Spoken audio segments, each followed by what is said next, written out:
आज हम लोग पढ़ने वाले हैं पदार्थ की अवस्था में परिवर्तन। यानी इससे पहले वाली कक्षा में हम लोगों ने पढ़ा था, इससे पहले वाली वीडियो में हम लोगों ने देखा था कि पदार्थ क्या चीज़ होता है, पदार्थ किन किन चीज़ों से मिलकर बना है, पदार्थ के जो कण होते हैं उनके क्या क्या गुणधर्म होते हैं। फिर उससे अगले वाली वीडियो हम लोगों ने देखा था कि पदार्थ की अवस्था क्या क्या होती है। और आज इस वीडियो हम लोग देखेंगे पदार्थ की अवस्था में परिवर्तन। यानी हम लोगों ने समझ लिया था पदार्थ की अवस्था क्या होती है, पदार्थ किन किन अवस्थाओं में पाया जाता है, ठोस में पाया जाता है, द्रव में पाया जाता है और गैस में पाया जाता है। तो उस अवस्था में बदलाव कैसे होता है, ठोस से कभी द्रव में, कोई पदार्थ एक ठोस है तो कैसे द्रव में चला जाता है, फिर द्रव से कैसे गैस में चला जाता है, फिर गैस से कभी एक तरीका से ठोस में कैसे आ जाता है। तो इस अवस्था में आखिर बदलाव कैसे होता है, आज हम लोग इसी चीज़ को अच्छे से पढ़ेंगे। तो पदार्थ की अवस्था में परिवर्तन, पदार्थ की अवस्था में परिवर्तन दो तरीका से होता है, तापमान में बदलाव करके, दूसरा दाब में बदलाव करके। अगर कल्पना करें कोई पदार्थ है ठोस है, अगर कोई पदार्थ ठोस है, अगर उसमें हम तापमान में बदलाव कर रहे हैं, या तो तापमान उस पदार्थ का बढ़ा रहे हैं या तो तापमान हम बहुत ज़्यादा उस पदार्थ का घटा रहे हैं, तो उस पदार्थ का एक समय ऐसा आएगा कि वो पदार्थ ठोस ना होकर ठोस से या तो गैस में परिवर्तित हो जाएगा या तो द्रव में परिवर्तित हो जाएगा। वो निर्भर करता है कि हम तापमान में किस प्रकार का बदलाव कर रहे हैं। तो इस तरह से भी अवस्था बदला जा सकता है। दूसरा क्या करना चाह रहा है, दाब में बदलाव करके। कोई पदार्थ ठोस है या द्रव है, गैस है, किसी भी एक अवस्था में है, तो उसमें अगर हम उस टाइम पे उस पदार्थ में अगर दाब में बदलाव करें, या तो दाब उस पदार्थ में बहुत ज़्यादा बढ़ाएं या तो दाब हम उस पदार्थ में बहुत ज़्यादा घटाएं, तो जिसकी वजह से क्या होगा कि उस पदार्थ की अवस्था बदल जाएगी। अगर पदार्थ उस समय ठोस में है तो दाब बहुत ज़्यादा बढ़ा रहे हैं तो हो सकता है वो पदार्थ एक तरीका से द्रव में चला जाए, तो ऐसे या तो गैस में चला जाए। निर्भर करता है कि वो किस चीज़ पे कौन सी अवस्था है और हम लोग दाब बढ़ा रहे हैं घटा रहे हैं। तो हम लोग देखने वाले हैं तापमान में बदलाव करके हम लोग कैसे पदार्थ की अवस्था को एक तरीका से बदलते हैं, कैसे परिवर्तन आता है तापमान में बदलाव करके। अगर एग्जाम्पल की बात करें यहाँ पर, तो यहाँ पर आप मान लीजिए ठोस है, ये हो गया ठोस। यहाँ से अगर हम इसके तापमान में बदलाव करें, ये डेल्टा टी।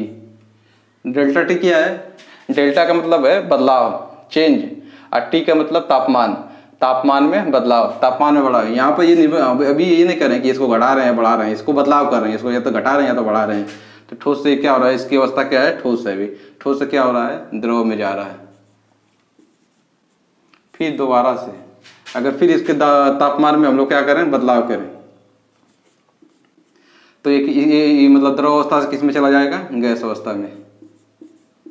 यही बोलना चाह रहे हैं कि कोई पदार्थ की एक ऐसी अवस्था है जिसमें अगर तापमान में बदलाव करें तो उसकी अवस्था चेंज हो जाती है। इस तरह से भी हम लोग पदार्थ की अवस्था को बदल सकते हैं। तो अगर इसकी एग्जाम्पल की बात करें तो यहाँ पर आप लोगों ने देखा होगा कि जैसे द्रव होता है, द्रव में एक बर्फ, अगर बर्फ है, मान लीजिए ये बर्फ है, मान लीजिए अभी कितना डिग्री पे है, मान लीजिए -3 डिग्री सेल्सियस पे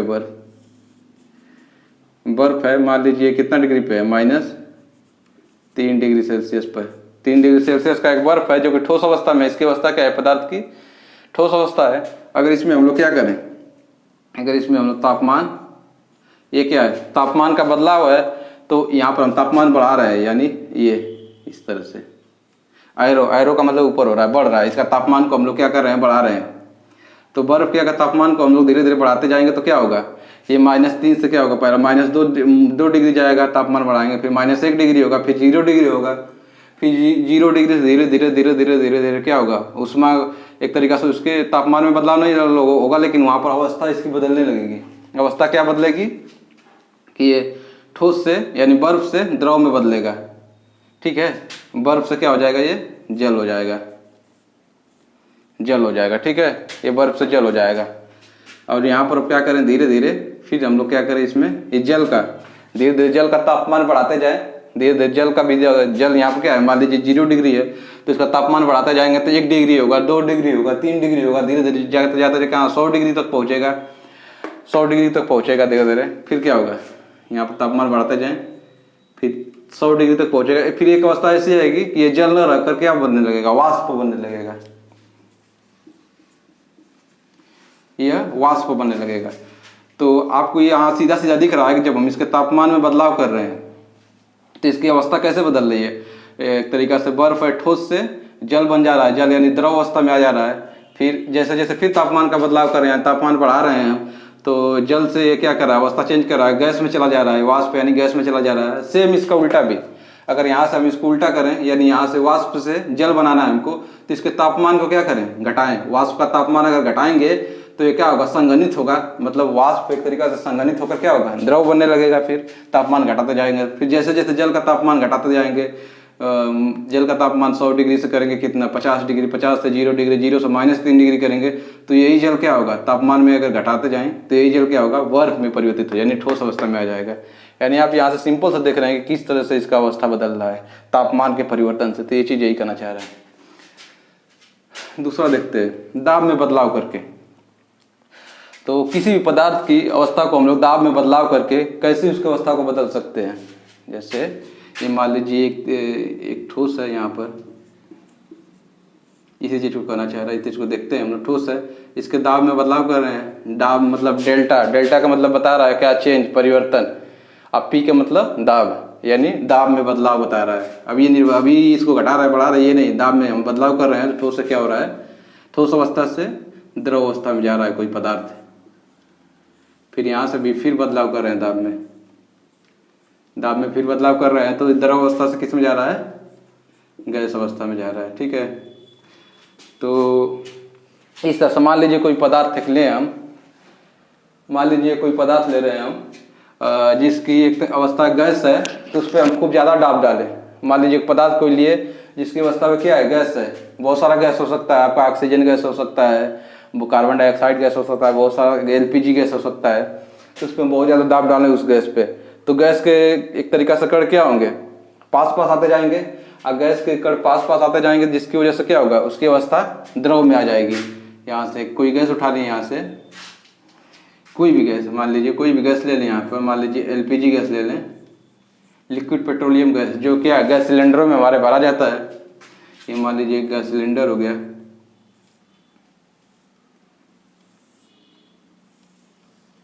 ये क्या हो गया, LPG गैस। ठीक है, तो जब इसको हम लोग सिलेंडर के अंदर भरते हैं, तो यहाँ सिलेंडर के अंदर इसकी अवस्था क्या होती है, एक तरीका से द्रव अवस्था होती है। लेकिन यहाँ पर देखते हैं जब LPG गैस होती है, पहले तो वो जहाँ से हम लोग माइनिंग करते हैं उसको निकालते हैं, तो एक तरीका से वो क्या होती है, वो गैस अवस्था में होती है। लेकिन जब उसको हम सिलेंडर के अंदर भरते हैं तो उसको बहुत ज़्यादा दाब डालते हैं, बहुत ज़्यादा दाब डालते हैं। तो दाब डालने की वजह से क्या होती है, ये जो गैस है एक तरीका से पहले तो बहुत दूर दूर होती है, LPG गैस, लेकिन जैसे ही इस पर हम बहुत ज़्यादा दाब डालेंगे पिस्टन द्वारा, यहाँ से एक प्रेशर डालेंगे, बहुत ज़्यादा प्रेशर इस पर डालेंगे, तो इसके कण क्या होंगे, एक समय बाद मान लीजिए ये पिस्टन यहाँ पर आ जाता है, ये पिस्टन यहाँ पर, तो इसके कण क्या होंगे, बहुत ज़्यादा पास आ जाएंगे। गैस के कण क्या हो जाएंगे, बहुत ज़्यादा पास आ जाएंगे, जिसकी वजह से क्या होगा, जो ये गैस है LPG पहले तो क्या थी, गैस अवस्था में थी, अब यहाँ पर क्या हो जाएगी, यही द्रव अवस्था में हो जाएगी, द्रव LPG। यानी सिंपल सा देख रहे हैं, एक पदार्थ है जो गैस, पहले गैस अवस्था में थी, जैसे ही हम उसके दाब पर क्या करें, उसको दाब धीरे धीरे बढ़ाते जा रहे हैं, तो वो क्या हो रहा है, द्रव अवस्था में आती जा रही है। सेम चीज़ यही होता है कि ये जो LPG पाया जाता है, तो पहले गैस अवस्था में होते हैं, जब उसके सिलेंडर के अंदर भरते हैं तो क्या होता है कि वो द्रव अवस्था में होती है। LPG यानी ये यहाँ पर द्रव अवस्था में होती है, यानी गैस द्रव। जब इसका उल्टा भी करेंगे हम लोग, जब इसको एक तरीका से पाइप द्वारा चूल्हे से जोड़ते हैं, तो जैसे ही इससे बाहर निकलता है तो यहाँ पर द्रव अवस्था में होती है, लेकिन इसके जब बाहर निकलता है तो इस पर दाब घटने लगता है, यानी दाब ज़्यादा से इस पर कम हो जाता है, दाब घटाते हैं बाहर आता है तो जिसकी वजह से क्या होता है, द्रव से ये गैस अवस्था में परिवर्तित हो जाता है। ठीक है, तो सेम चीज़ यही चीज़ करना चाह रहे हैं। और अगला देखते हैं तापमान परिवर्तन के प्रभाव, यानी तापमान परिवर्तन के प्रभाव। तापमान परिवर्तन से उस पदार्थ में क्या पदार्थ की अवस्था में कैसे कैसे प्रभाव आता है, उस चीज़ को हम लोग देखने की कोशिश करेंगे। तापमान में अगर किसी पदार्थ का परिवर्तन करें या घटाएं या बढ़ाएं, तो उस पदार्थ की अवस्था में कैसे कैसे परिवर्तन आता है, कहाँ से वो अवस्था परिवर्तन स्टार्ट करता है, तो उसी टेम्परेचर को हम लोग क्या बोलेंगे, उस चीज़ को हम लोग इस परिभाषा के माध्यम से समझेंगे। तो हम लोग को ये 4 परिभाषा पढ़नी है, गलनांक बिंदु, क्वथनांक बिंदु, और ऊर्ध्वपातन और निक्षेपण, ये करेंगे गलनांक बिंदु। गलनांक बिंदु बहुत ही एक तरीका से इम्पोर्टेंट कॉन्सेप्ट है, इसको हम लोग अच्छे से समझने की कोशिश करेंगे। इसका इंग्लिश में नाम क्या होता है? Melting point.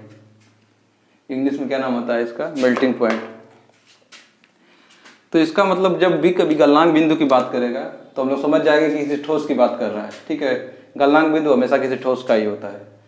तो इसकी जैसा कि परिभाषा में कहा है, किसी ठोस का वह तापमान जिस पर वह अपनी ठोस अवस्था से पिघलकर द्रव अवस्था में परिवर्तित होता है, वह तापमान ही उसका क्या होता है? गलनांक बिंदु कहलाता है। मान लीजिए अगर हम बात करें बर्फ, जितनी भी ठोस है, ठोस क्या क्या हो सकते हैं? ठोस क्या क्या हो सकते हैं? ठोस में क्या क्या चीजें हो सकती हैं? ये बर्फ हो गया, ये भी एक तरीका से ठोस है। ये क्या हो गया? लोहा हो गया, ये भी एक तरीका से ठोस है। लोहा हो गया, ये भी एक तरीका से ठोस है। स्टील हो गया। जितनी भी ठोस पदार्थ है, जितनी भी पदार्थ ठोस है वह क्या है? एक तरीका से ठोस है। और उसका हर एक पदार्थ का गलनांक बिंदु होगा। तो इसका भी एक कोई गलनांक बिंदु होगा, बर्फ का भी कुछ गलनांक बिंदु होगा। यहाँ पे इसका गलनांक बिंदु लिखें, गलनांक बिंदु, गलनांक बिंदु। तो हर एक पदार्थ का गलनांक बिंदु होगा कि मतलब गलनांक बिंदु का क्या मतलब? कोई तो कोई ऐसा इस बर्फ का भी तापमान होगा जिसपे ये बर्फ से क्या बनना चालू होगा? ये ठोस है तो द्रव में बदलना चालू होगा, यानी बर्फ से पानी बनेगा। इसका भी सेम होगा, इसका भी कोई गलनांक बिंदु होगा, इसका भी कोई ऐसा तापमान होगा जिसपे ये क्या होगा? ये लोहा से क्या होगा? लोहा से पिघल कर एक तरीका से द्रव अवस्था में आएगा। अभी ठोस है लोहा, द्रव अवस्था में एक लोहा एक तरीका से पिघल जाएगा पूरी तरीका से। तो इसका एक कोई भी तापमान होगा। स्टील का भी सेम ऐसे ही होगा। तो यही चीज कहना चाह रहा है कि किसी ठोस का वह तापमान, किसी ठोस का वह तापमान जिस पर वह अपनी ठोस अवस्था से पिघलकर द्रव अवस्था में परिवर्तित होता है, यानी द्रव अवस्था में बनना स्टार्ट हो जाता है, वह उसका क्या कहलाता है? वह तापमान ही उसका क्या कहलाता है? गलनांक बिंदु कहलाता है। तो हर एक चीज का होगा। जैसे मान लीजिए कोई बर्फ है, यहाँ पर अगर मान लीजिए जैसे कोई ये एक बर्फ है,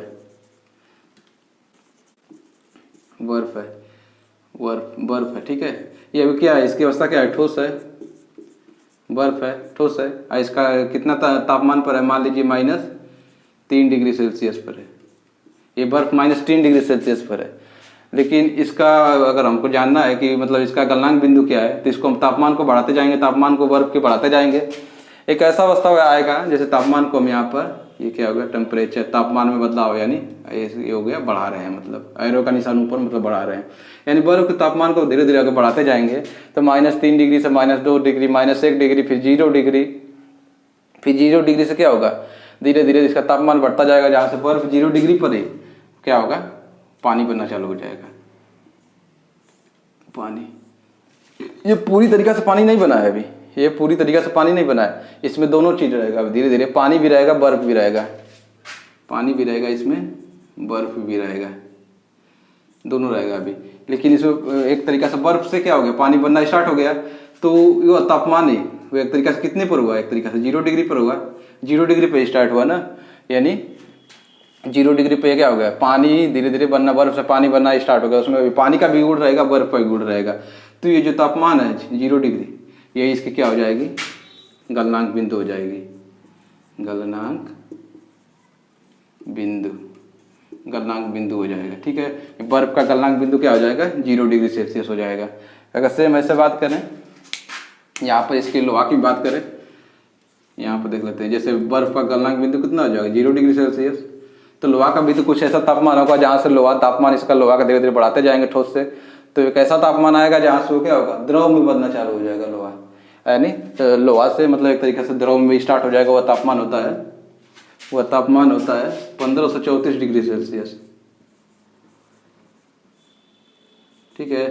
तो इस ऐसे भी संगलन की प्रसुप्त ऊष्मा, यानी संगलन की प्रसुप्त ऊष्मा, यानी कोई भी ठोस पदार्थ है उसको हम लोग को गलाने के लिए कितनी ऊष्मा, जितनी ऊष्मा की आवश्यकता होती है वो उसकी संगलन की प्रसुप्त ऊष्मा होती है। यानी गलाने के लिए किसी ठोस पदार्थ को हमको तो ऊष्मा चाहिए ही, चाहे वो एक तरीके से लोहा हो, उसको गलाने के लिए आप देखते हैं किसी फैक्ट्री में बहुत सारे हीट दिए जाते हैं, टेम्परेचर।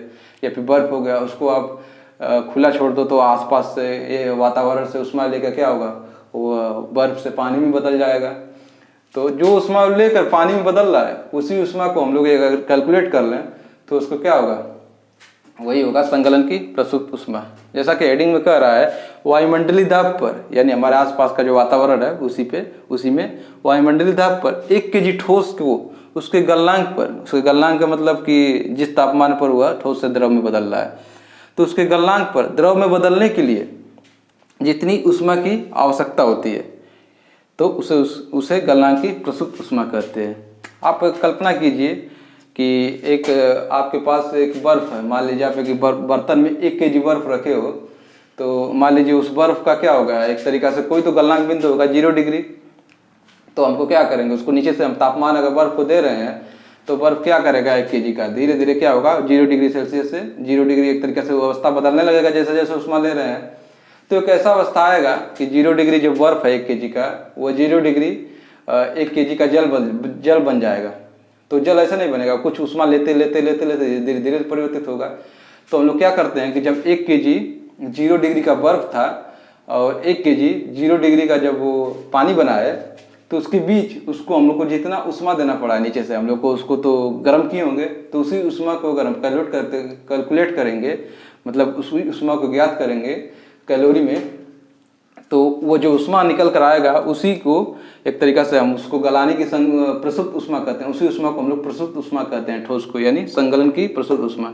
यानी बर्फ को गलाने के लिए जितनी उष्मा की जरूरत होती है उसी को हम लोग संगलन की प्रसुप्त उष्मा कहते हैं।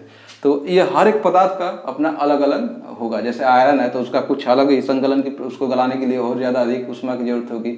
और हीरा है तो उसको गलाने के लिए और ज़्यादा अधिक उष्मा की आवश्यकता होगी, क्योंकि वो बहुत ज़्यादा ठोस है, बहुत ज़्यादा हार्ड है। तो इसको एग्जाम्पल के तरीके से देखेंगे। मान लीजिए हमारे पास एक बर्तन में 1 केजी एक तरीका से बर्फ रखा है, 1 केजी का बर्फ रखा है, ठीक है, वायुमंडलीय दाब पर। अभी लेकिन ये क्या है, -3 डिग्री सेल्सियस पर है, यानी ये गलनांक बिंदु पर तो नहीं है अभी। इसका गलनांक बिंदु तो बर्फ का कितना होता है, 0 डिग्री सेल्सियस होता है। तो ये पहले हम लोग को ऐसे उष्मा देंगे उसको गलनांक बिंदु पर लाने के लिए। ये उष्मा एक तरीका से संगलन की प्रसुप्त उष्मा में काउंट नहीं होगी, ठीक है। तो हम लोग उष्मा धीरे धीरे बढ़ाते जाएंगे किसी बर्फ को, तो -1 डिग्री सेल्सियस पर धीरे धीरे आएगा बर्फ, फिर आते आते ये कहाँ पहुँचेगा, 0 डिग्री पे पहुँचेगा ये बर्फ। फिर धीरे धीरे उसमें बढ़ाते जाएंगे नीचे से 1 केजी का, तो 0 डिग्री पे पहुँचेगा। लेकिन अब कहाँ है, उसके गलनांक पर, यानी अब गलनांक पर आ गया 1 केजी का बर्फ, अपने गलनांक बिंदु पर आ गया है। अब यहाँ से हम लोग जो उष्मा देंगे इसको, ये यहाँ से ठोस से जल में बदलने के लिए, ये 0 डिग्री का क्या है, बर्फ है, एक तरीके से क्या है, ठोस में है अभी। लेकिन यहाँ से जैसे जैसे हम इसको उष्मा देते जाएंगे, अब यहाँ से ठोस से क्या होगा, द्रव में बदलता जाएगा। तो यहाँ से एक ऐसा अवस्था आएगा जो पूरी तरीका से ठोस से क्या होगा, पूरी तरीका से ये जल में बदल जाएगा। तो इसके बीच हम लोग को जितनी उष्मा देनी पड़ती है, यहाँ पे